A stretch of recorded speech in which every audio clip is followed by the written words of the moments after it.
सुनना, ध्यान से सुनना है भजन। ये ऐसा वैसा भजन नहीं है, ये ऊपर का भजन है। सूरज कहते हैं आत्मा को। सुहागन कौन होती है?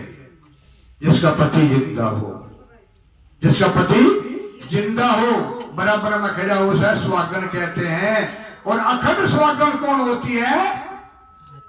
जो परमात्मा की पत्नी होती है। जैसे आत्मा सो परमात्मा कहते हैं नी, आत्मा सो परमात्मा।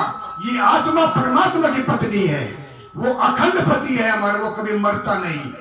यहाँ का पति मर जाता है, लेकिन वो पति कभी नहीं मरता, वो ना जन्मता है ना मरता है, तो वो हमारा पति। तो कैसे भजन के द्वारा समझा गया है। सूरत सुहागन नारही सत्संग में आइए।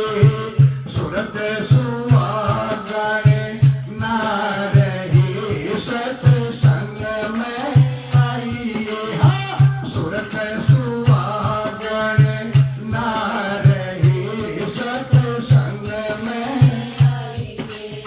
सत्संग में आइए, सुरता सत्संग में आइए। सत्संग में आइए, सुरता सत्संग में आइए। सूरत सुहागन नारही सत्संग में आइए। हाँ, सूरत सुहागन नारही सुहाग की तो लाडली सुहाग चित लाइए। सुहाग की तो लाडली सुहाग चित लाइए। सुहाग कहते हैं परमात्मा को। सुहाग यानी परमात्मा। हे तू उसकी लाडली है, उसका भजन कर, उसको याद कर, अपने मन को उसमें लगा ले। क्या कहा? सोहंग की तो लाडली सोहंग चित लाइए।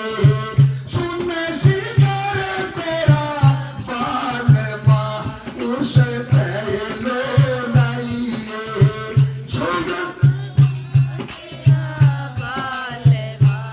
उसे पहलो लाइए। हाँ, सूरत सुहागन नारही सत्संग में आइए। हाँ, सूरत सुहागन नारही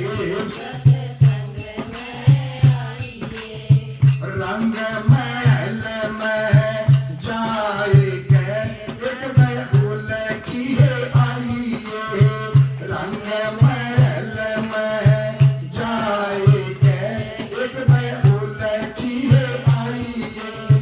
रंग महल में जाके देते एक बार उल्टी आइए। वो रंग महल कहाँ है? वो परम धाम में, यहाँ नहीं है। अगर यहाँ है तो वो नकली है। रंग महल वहां परम धाम में जहां में जाना, जहां से हम आए हैं। सच्चा घर वही है, ये झूठा घर है, नकली घर है हमारा, जहां बैठे हैं। असली घर वो है। तो कहते सखी तू जा, जहां मेरा पिया की सेज है, उस सेज का सुख हमें बताइए, कैसा सुख है वहां का, कैसा रंग महल है। रंग महल में जाए के एक बेहुल की आइए। रंग महल में जाए के एक बेहुल की आइए। उसे पिया की सेज का सुख हमने बताइए। उसे पिया की सेज का सुख हमने बताइए।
कष्ट